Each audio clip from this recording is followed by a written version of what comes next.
everyone. Today we have our another new episode and we will discuss on power in mobile system. We have our world famous speaker, Mr. Marshall, Professor Rob, and Professor David Smith. First, I would like to give chance, Professor Rob, how you want to explain today's topic and what are the industrial information you want to share with our audience. Well, sure. The right now it's kind of interesting. We're talking about the power of mobile systems because we're on a rubber band back to connected systems at the moment. But the market has started off being centrally connected around mainframes. No intelligence at the edge. Everything was centralized. Then we moved to client-server computing, which attempted to balance the client and the server. And after a decade of pounding on that, we realized it wasn't working particularly well. And we moved to client computing with servers providing their own capabilities almost separately. There wasn't a ton of synergy between the clients and the servers. They were each doing their own jobs. The user was moving between both environments, but it wasn't exactly a shared environment. And then as we moved into the last decade, we were shifting into more of a blend. Thanks largely to Microsoft, who moved and pivoted pretty hard to the cloud in response to other cloud threats from Google and Amazon.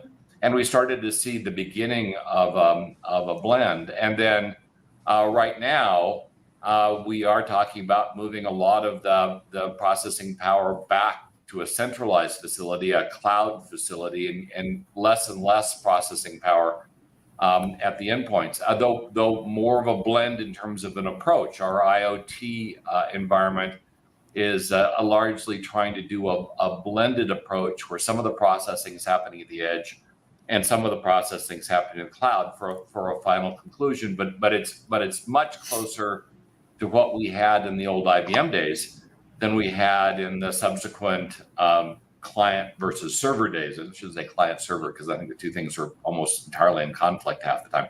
But in the end, it's more of a blend, but with much bigger emphasis on processing power that's either centrally or regionally located, and not fully located at either the edge or at the cloud. Much more of a blend. And now with mobile systems, you have a number of advantages. You can put the processing power closer to where the actual event is occurring. The user, if you're talking about a PC, is disconnected, they can continue to work.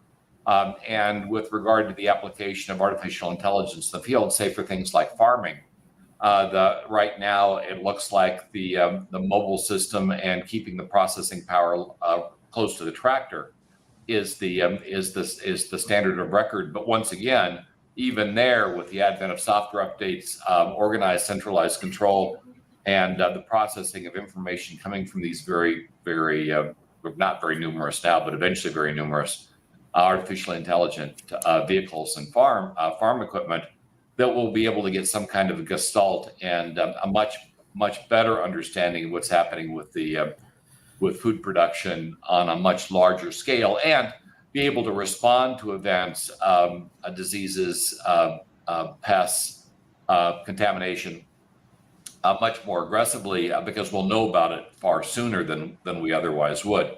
But once again, that's a blend. That's not necessarily mobile remote. That's not necessarily cloud. It's a blend of the two. And at Microsoft Build, we'll talk about it a little more when we come back around to me. Because they introduced some new hardware there that's kind of interesting. There is a major focus now on a blend, kind of a hybrid approach.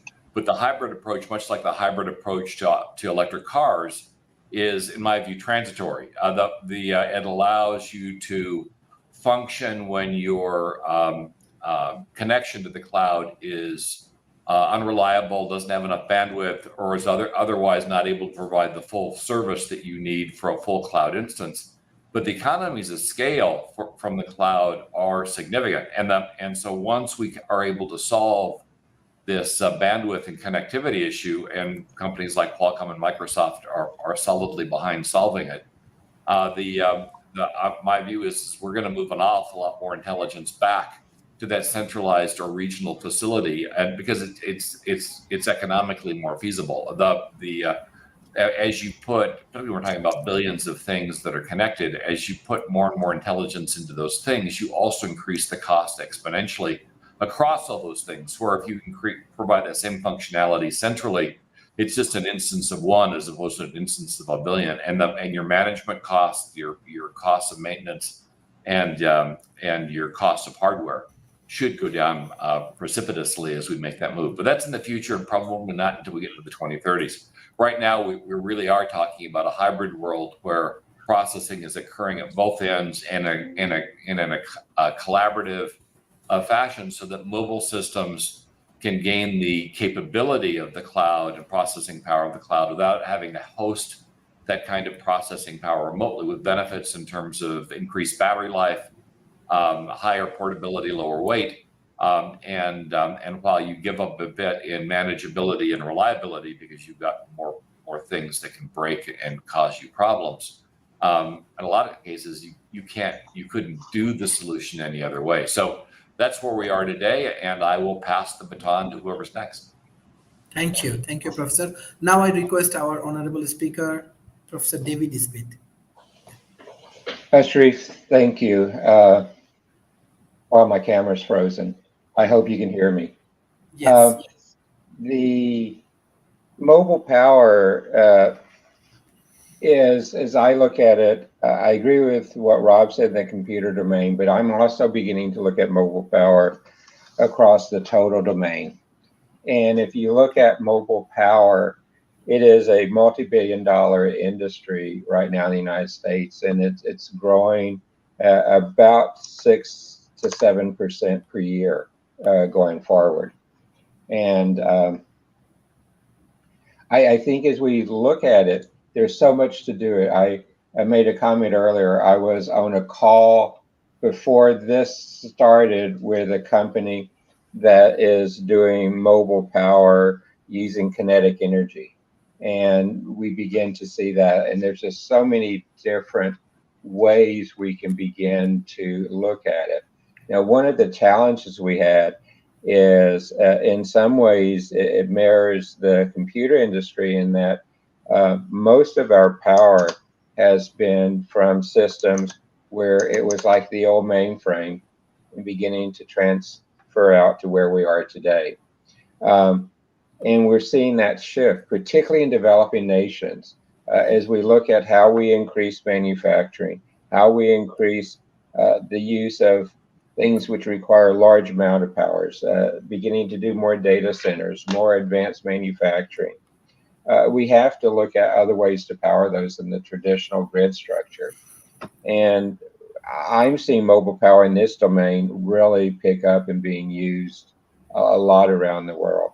We spoke several sessions ago about the growth of microgrids, and mobile power microgrids fit together really well to solve some of these problems. I can go back and look at many examples where in responses to natural disaster, we've gone in with mobile power systems to work in various different places.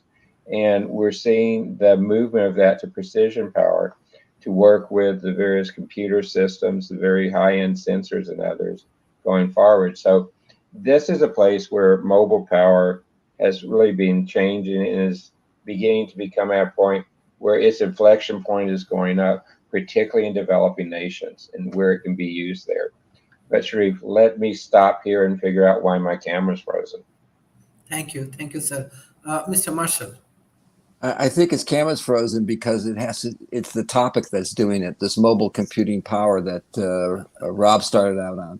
Anyway, as both Rob stated, more often than not, the term mobile computing power is understood as the technology used with these distributed systems, server systems that he gave us the history on.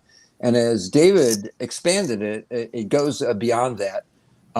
In the parlance of most people, I would think they would think mobile computing has to do more along the lines of what I'm on right now. I'm doing mobile computing with you on my smartphone. I have an iPhone. So that's generally associated with the concept of mobile computing power. So as both Rob and David have pointed out, mobile computing system is typically a distributed system, which is connected via wireless network for communication. The clients or the nodes, I don't think that's the terminology that Rob used, but I think you would agree with that, possess mobility and the ability to provide computing at any time, anywhere. That's where we're headed on this conversation. And I think what David pointed out, and I think it's relevant for this particular forum, is that as we know, yesterday I was driving while I was in the show, and I was being mobile, and I was still yet connected pretty much most of the time, but I would be disconnected more often than not. And what we're trying to achieve here is seamless connectivity with our systems, whether it's a mobile phone or a distributed network of computing systems. I can give you an example of that. Recently, there's huge problems in Pakistan and in India with regard to avocado farmers that they're trying to plant their avocados in the ground. And in order to do that, they need certain types of information distributed to them. And the temperature of the ground, believe it or not, has gone up as high as 62 degrees centigrade. That's unfathomable for human abilities to live in that condition. So what we need to do is we need to understand that mobile systems and mobile computing power are probably becoming more essential to developing world and people out there that need to have information that they can act on and work very closely with to get solutions to the problems that are coming more from the area that I'm involved in, which is the climate crisis. The climate crisis, I think, is going to be pushing the envelope on these mobile computing power systems, and we need very reliable systems out there. And at that point, I'll pass it back to you, Sharif. Thank you, sir. Professor Rob, I think there are more interesting things maybe you can bring from industry or research lab, or like how we can understand more this kind of topic. What is the sources of knowledge? What is your advice actually? Well, it also strikes me when we're talking about mobile power, it doesn't necessarily mean computing power. You could actually be talking about energy, and let's spin over to energy just a little bit, because we've got a fairly significant pivot going on with regard to microgrids and the idea of homeowners being able to supply their own power. We even have proposals now for micronuclear reactors to be distributed and provide greater grid resiliency by putting the source of power much closer to the people that are consuming it. And you get another benefit. You reduce dramatically transmission loss, which is significant when you're shipping power long distance. I mean, I've seen discussions about putting big solar farms in places like Saudi Arabia, and then transmitting that electricity all over the globe. But the problem, of course, is that transmission loss would make such a thing non-viable. So centralized power, electrical power, is also giving away to a certain amount of distributed capability with regard to discussions right now. And even with regard to the electric cars, which is an interesting trend, providing reverse charging, which is when the electric car can provide power to the home in case of an outage, or provide power at a work site. The new Ford truck will do that. I believe the entire GM line is expected to be able to do that when it releases, and the Rivian, I believe, does that as well. So the next generation of electric cars not only consume electricity, but could provide electricity. I think the Hyundai has actually been pointing out that they can use their electric cars to charge other electric cars when they run out of power, which is something you don't think about when you've got an electric car. Is if you run out of power, it's not like you can run to the gas station and get a can of electricity. And it's kind of funny to see the tow trucks running around towing generators just for that purpose. There's a funny picture about an electric tow truck in New York that's towing a generator. People are kind of concerned about the fact that that's not exactly an electric vehicle, but he's towing it so he can charge other electric cars that may have run out of power, because that truck doesn't have the capability of offloading its power. So we have another mobile power issue that is also pretty interesting and changing at the moment as we discuss it. Now, when I mentioned before that Microsoft had launched an interesting computer.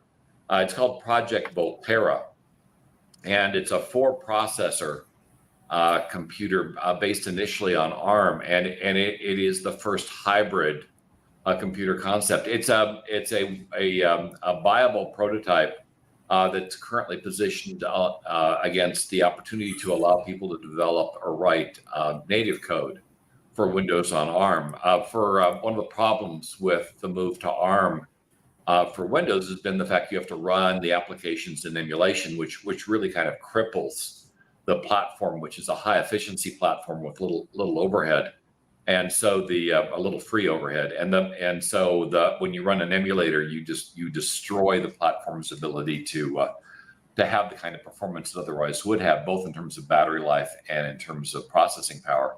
And so being able to write stuff natively would make the difference. But this 4-processor desktop workstation actually product has an ARM processor for its CPU. It's got a Snapdragon GPU, and then the other 2 processors. It's got an NPU, or a neural processing unit, which is the first AI processor being delivered in volume, and it's got what I call an ACU, an Azure computing unit, which is a virtual processor that's tied back into the cloud. So this is the first example of a hybrid potentially mobile platform, though its first implementation is a plug-in workstation.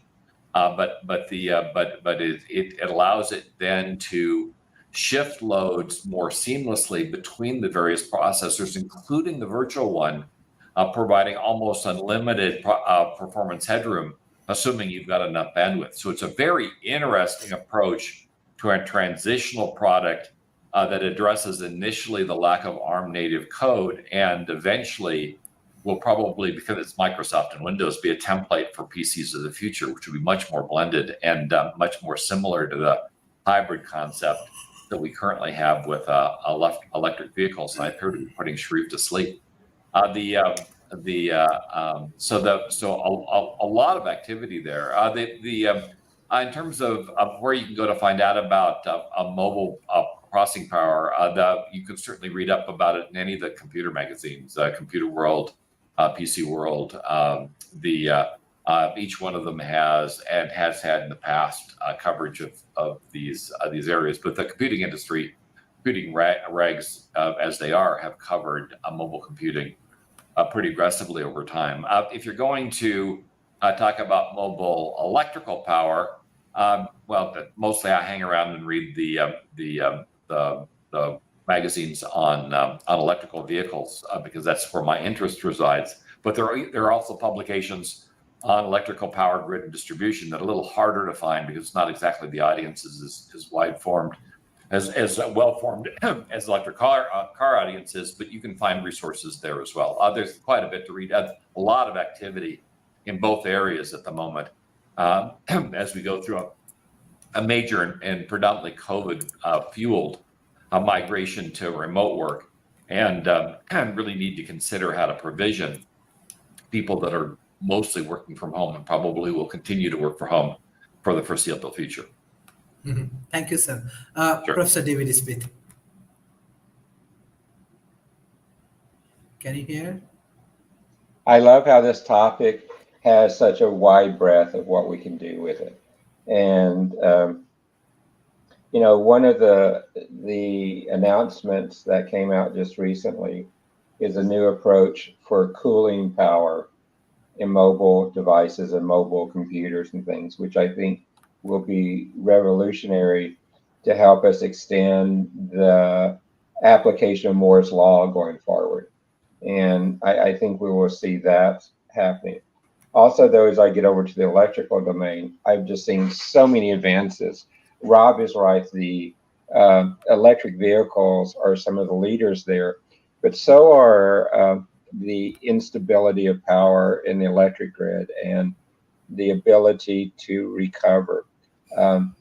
Last year here in Austin, we had 100-year, or actually probably more than 100-year snow ice storm. And I lost my electric grid at my house for over 7 days.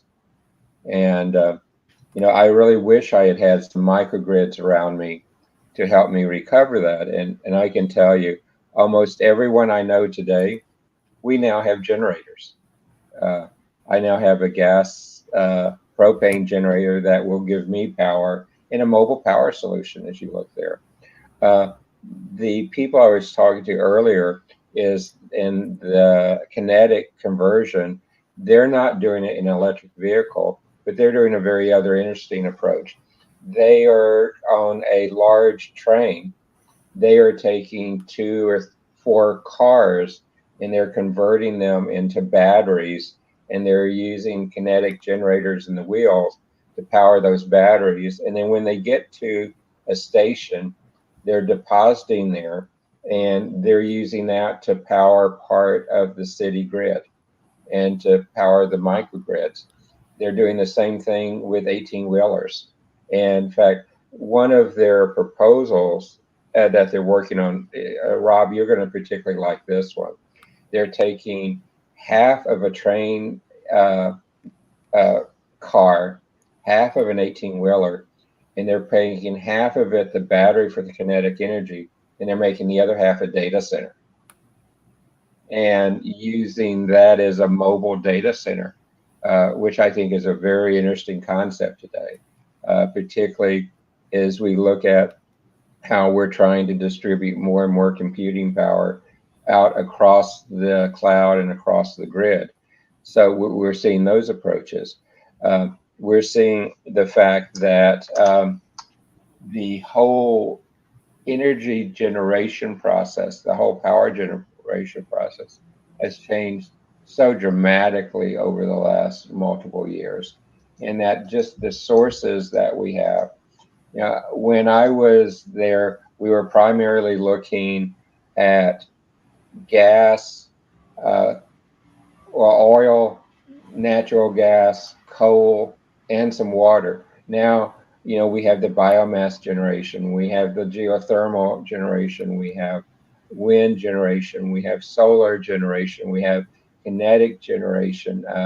And all of these are coming together as we look at how to manage power in a new manner, and how we're doing that. We're looking at the massive changes now in energy storage, and not just the batteries like we're putting in cars, but where we're going much broader and seeing how we can put more storage in mobile devices, how we can put more storage in factories and even in our homes. And we're at a time where this whole process of how do we use power, how do we distribute power in a mobile computing device, in mobile data centers, in bringing power in after a natural disaster, or power into remote areas, particularly in developing nations where in many instances the grids are not real stable, is one which we're going to have a lot of future development. And just the amount of innovation I've seen in this in the last 8-9 years since I led a roadmap for the military on high energy density storage and power generation has just been amazing. So, Sharif, it's a great topic as always that you choose. Thank you, sir. Thank you, sir. Mr. Marshall. Yeah, Sharif, I totally agree with David and Rob in their approach. I see as we talk about this broad topic, there are many topologies for what David referred to as microgrids, or these grids. Like there's AC microgrids, DC microgrids. There's a hybrid of both AC and DC. And as he pointed out, there's a military-based microgrids. I know that the military deploys systems that are microgrids that are actively deployed currently, with a focus on both physical and cyber security for military facilities, and to assure reliable power without relying on the macro grids of wherever they're deployed, whether they're in country or overseas. And that would be for the U.S. military I'm speaking about, but other militaries as well, part of NATO. We're seeing what's currently going on in the Ukraine Russian conflict war. power outages and stuff. So that's why microgrids can be very useful for the military. But from a commercial point of view, and I think David brought this up, and especially for this forum, Sharif, when we focus on the developing world, I think we need to think about there are places in the world where power is limited or non-existent. To give you an example, the country of India, 40% of that country is off the grid. And they use a lot of other resources to power what they're doing, basic fire. And it's causing pollution and other health problems. So what is the solution in this regard is the ability to deploy these microgrids. And David referenced the different types. And of course, we have wind, solar, but also biomass power. This is one of the things that we have the capability of delivering. So we can take biomass waste, and convert it into power. And we have specific technology that does that. So we have what is known as a Zajac engine, which can power anywhere from 240 kilowatts to up to 3 megawatts of power. And so the question I have for the audience out there, what do you think 3 megawatts of power will do to an area that's off the grid in India? How will that change the life and the quality of life for people in that area? And I think it's very powerful. And I think that's something that we need to think about, need to deploy and bring people into the 21st century by bringing them the capability of these microgrids and these mobile power systems that can solve a lot of issues, give people a leg up in terms of agriculture, medicine, you name it, any part of their lives, and allow them to conduct business and improve the quality of lives. Mm-hmm. Thank you, sir. Professor Rob, I think there are more interesting industrial things you can share with our audience, and our other speaker can explain based on your industrial insight. Industrial insight, what do you mean? I mean that what is happening in this mobile industry. Yes, this is actually very popular. Everybody utilizing it, getting a lot of benefits. What is the future? Well, as I mentioned, as we started, the future is probably, at least with regard to processing power, is probably going to be largely centralized. The limiting factors requiring the separation of processing power between the endpoints and the central office, or in this case, the cloud, are the amount of bandwidth and the reliability of that bandwidth, which are both improving and expected to improve as we get into 6G and 7G. 6G rolls out in 2026. 7G should be somewhere around 2031. We are already talking about putting high bandwidth capability into airplanes using Starlink. We'll see if it's enough. I have my doubts. But most of the areas other than ships at sea are expected to get significant bumps in processing power, at least with regard to where businesses are located over the next 20 years. And so our cycle to move from devices that do the processing remotely to the devices that largely benefit from centralized processing is going to be significant. In fact, our rollout of personalized artificial intelligence will undoubtedly be due to that massive increase in capability with regard to being able to pull that intelligence from the cloud where it resides and use it on demand, as opposed to having it in place all the time, because the energy cost of distributing that power would be significant. And again, until we actually go to something like a microgrid architecture or individual generation to a higher degree than we currently are, it's going to be hard to handle that kind of processing power distributed to every single home. So it does look like those mobile units are to a large extent going to be connected. Now, a lot of things could work against that. Security could be a problem. It certainly continues to be a problem for connected devices. And as we move into artificial intelligence, the chance to corrupt an artificial intelligence and have it do bad things increases the more connected it is and the less protection you've got. And we've got the advent of quantum computing, which on the plus side can address a security problem, but on the negative side can actually create one hell of another one. Because its ability to breach existing cryptography forms is almost absolute and almost instantaneous. And so IBM has recently popped up with an idea of a quantum protection scheme, the quantum security, if you will, and the idea is to begin today creating keys that are complex enough so that a quantum computer will struggle with them, because you've got issues with regard to data at rest, data that's been stolen and kept that might be encrypted right now and difficult to penetrate. Once quantum computers become viable, that data becomes exposed and becomes available. So anything that a company lost that remains safe because it's encrypted will not be safe or encrypted in a decade or so, and that's kind of problematic. But the overall move to a more centralized processing capability for mobile computing remains in place until one of those problems becomes insurmountable, and that hasn't happened yet.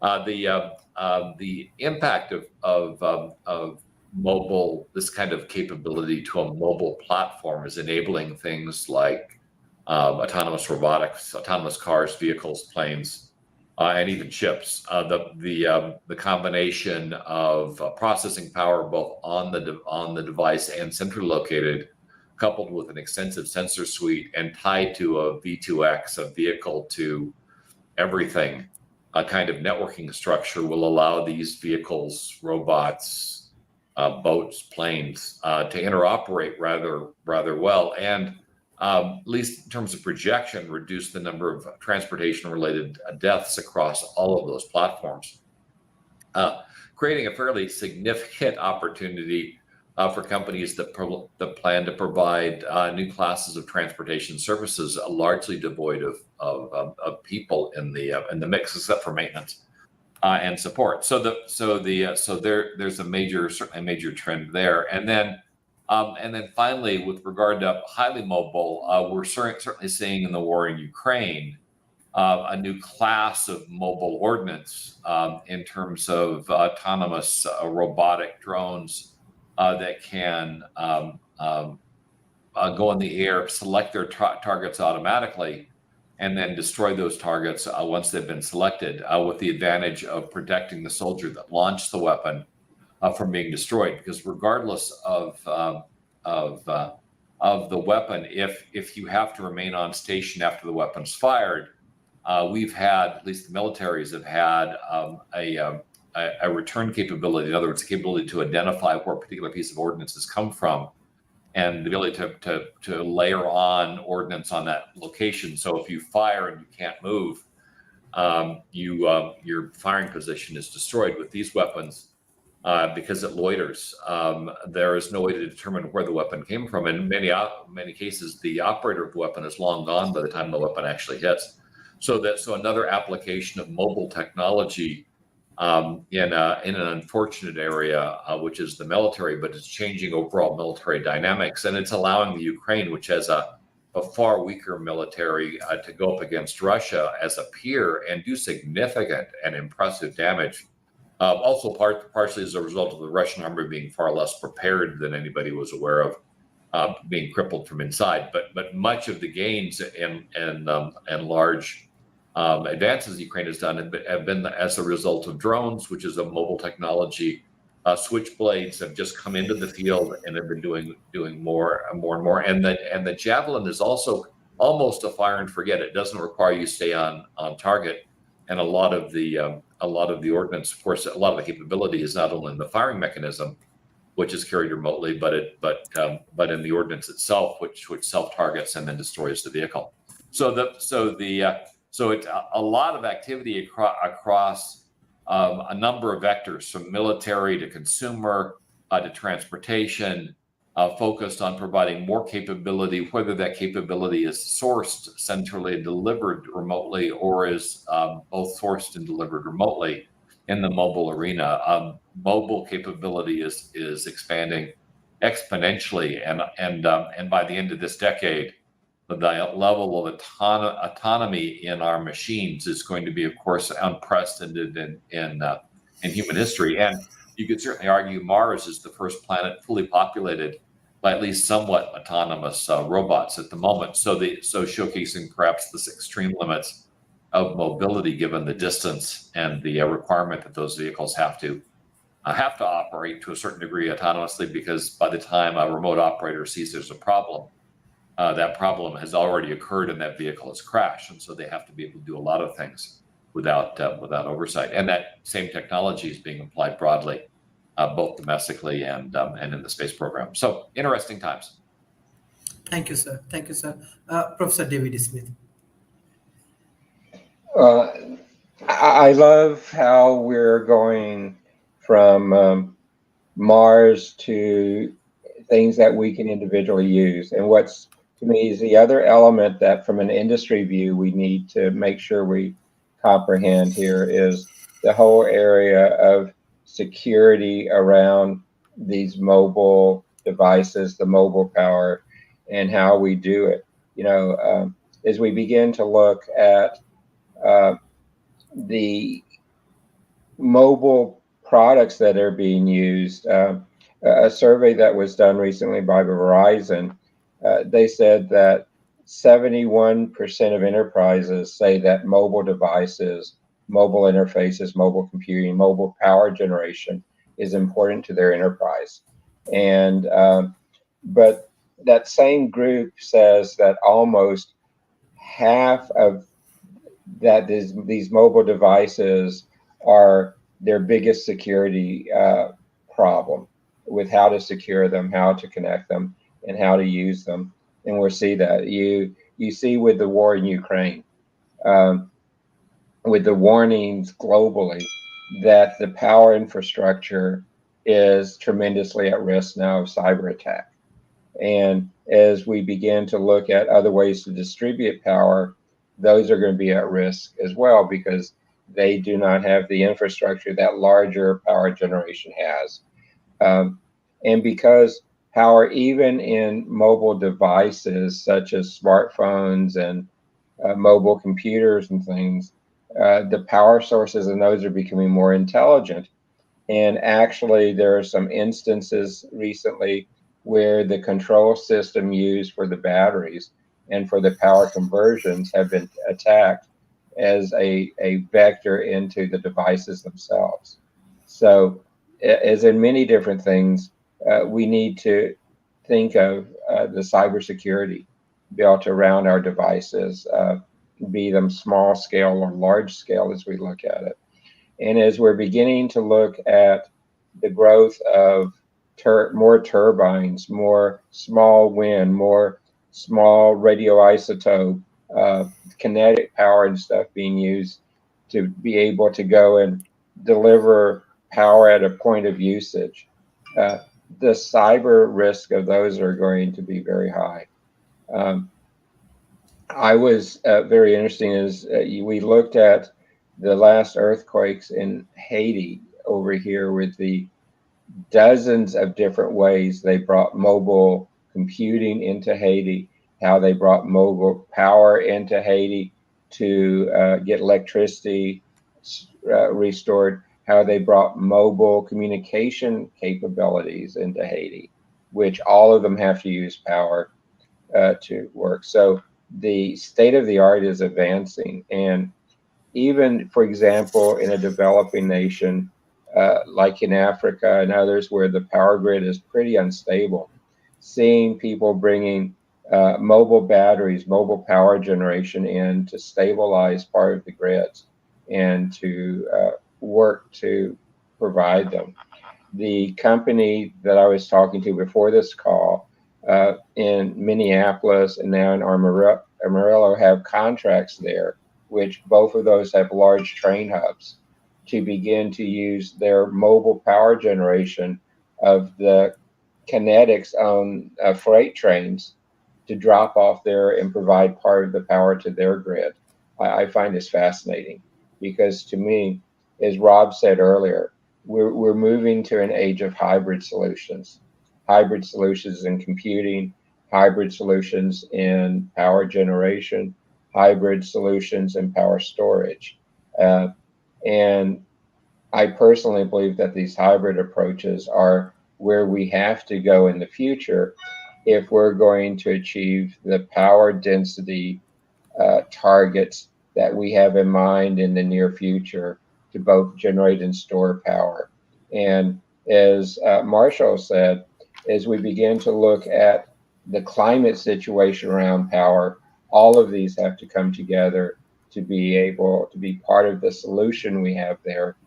And particularly since so much of mobile power is applicable in developing nations, again, I think there's a lot of opportunities which can be taken advantage, particularly by the people who regularly listen to this program, Sharif. Thank you, sir. Thank you, Mr. Marshall. Yeah, Sharif, I think we've touched on a broad range. And again, once again, you've brought a very interesting topic and a far-reaching topic for many of our audience. And it's very applicable and appropriate for especially people in the developing world. And one of the things that I think the developing world has at its base that's an advantage over the current developed world is that it is kind of an area, the developing world has the opportunity to implement new technologies far faster and greater adoption than the infrastructure that we see in the developed world. However, in the developed world, we need to acknowledge the fact that this kind of mobile power that we're talking about is technology that could potentially realize a number of benefits for a whole range of parties. And I think both Rob and David have brought that out in in today's forum. One of the things that I think it was Rob that mentioned and David both mentioned is buildings. Buildings are becoming more mobile, especially in the military, but also in agriculture, and also in the area of where you need to deploy systems for people that need to move around. And we talked about tractor trailers with mobile power computing systems in them and mobile power systems in them. As we know, our ability, it can be made mobile where we could put a Zajac engine in any flatbed and move it around. It just needs a source of fuel, and that fuel would be biomass. And of course, there's plenty of biomass around the planet. So anywhere that you go, you can actually create power today. And the advantages are not only cost savings, but also generates revenue for the people that are local, especially in the developing world, and also creates good paying jobs. But it also creates a local grid and capability that gives the users of that power mobile power computing, security of power from a grid that's local to them, based upon their resources and not dependent on somebody else's resources. And in addition to that, their energy costs are greatly reduced. And there's reduced. We're taking waste and converting it into power. So we're getting several opportunities out of this concept of mobile power computing.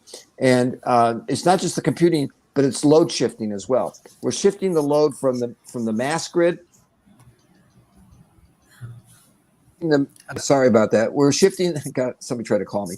So we're shifting a mass grid to a local grid. And so what's happening is we're getting carbon reduction through load shifting and efficiency measures. We've measured in our own group up to 40% gain has been evidenced, and that's just currently now. And we know we're going to be improving this over time. So I think that the developing world has a huge opportunity now, and they should join forces with the World Talent Economy Forum to get in place, especially now that we know that there's a food crisis coming. We already know that. And we need to be the farmers need to be out there. They need to have the implements and the tools, and they need modern technology to improve their capabilities. But not only that, they also need soil amendments that can reduce crop waste, sequester carbon, and that can be had through this topic and others that we've been talking about in this forum. So, Sharif, thank you again for bringing in a very important topic, a broad-based topic that both Rob and David have spoken eloquently on. They're much more informed than I am about the specific grid technology, but although we do use our Zajac engine in off-grid capabilities. So we want to bring that to the developing world. We want to bring other people like us to the developing world, and that can be done. And I think it can be done through the World Talent Economy Forum. Thank you very much. Thank you, sir. Thank you, sir. Professor Rob, what's your concluding remarks for today's session? Well, like any discussion, we often talk about the technologies and the trends and whatever else. But I was reminded this week that we also should talk about the fact that you should start with the problem and then rotate to the technology, not the other way around.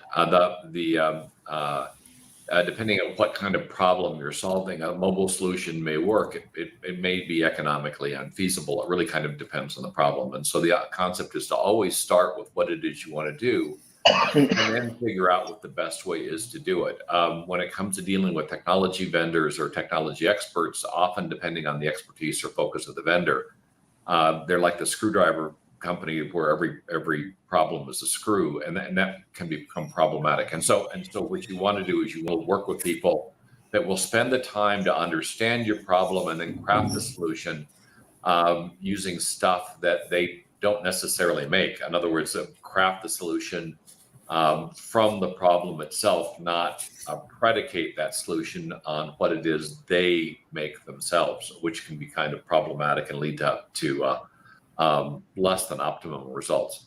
So when you're talking about mobile, just make sure that the solution requires a mobile component to it, because often these days they don't, and it can be much more cheaply done using a remote resource as opposed to using a mobile and localized resource. And same thing with regard to something that's moving versus something that's fixed. The problem may be better solved with something that's fixed as opposed to something that's mobile, because mobility adds complexity and can reduce reliability. So it's a trade-off. So you want to make sure you're making those sacrifices because you need to make them, and not because whatever solution provider came to your door predicates that kind of an approach. So always start with the problem and then roll into the solution. Don't go the other way around, because it will be suboptimal. That's my final comment for this session. Thank you, sir. Thank you, sir. Professor David Smith, what's your concluding remarks for today's session? Well, Sharif, I think it's so interesting. The slide I just sent you is actually one showing how multiple microgrids and central grids and others can be used in a smart city. And mobile power is an integral part of smart cities. So you can see there's microgrids for mining, construction, for things like stadiums, for all different types of places where a microgrid can make sense in power. The other things that you begin to look at, because I mentioned it earlier, this is an example of a kinetic power collection system on a 18-wheeler type truck. These are the kinetic generators here. Here are the batteries. And here's the same principle like I talked about earlier with a mobile data center driven by it. And here it could be on a railroad car and doing the same type of things with it. So the opportunities to do this type of microgrids and the sources getting to it are just unlimited, as well as how we can begin to take mobile computer power and distribute it. When I first heard the idea of putting a data center on the back of a railroad car and powering it, it was moving, it kind of hurt my head. But on the other hand, I can see it with a lot of applications where it could be used, both taking it to a destination and using the power there, but even using it in transit. And as we begin to look at the new wireless networks with 5G coming online and with 6G not far after it, the type of bandwidth made available to do things like this is actually almost in grasp now, to where that is a very feasible solution.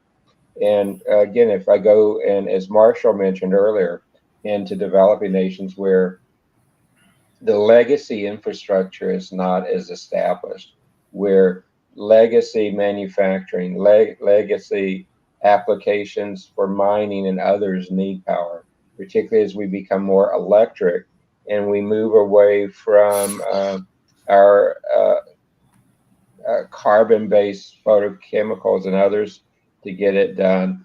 It's going to be a good opportunity to go forward. This topic, though, illustrates again that as we look at something simple as power and mobile systems, it's a complex systems problem. It's a system of systems problem, and we've talked about it in really multiple systems domain today on your show, Sharif. And that to me is one of the hallmarks of where we are now, in that something as simple as power is so wide touching in our lives and in the future of commerce, the future of industry, and even the future of us as the consumers.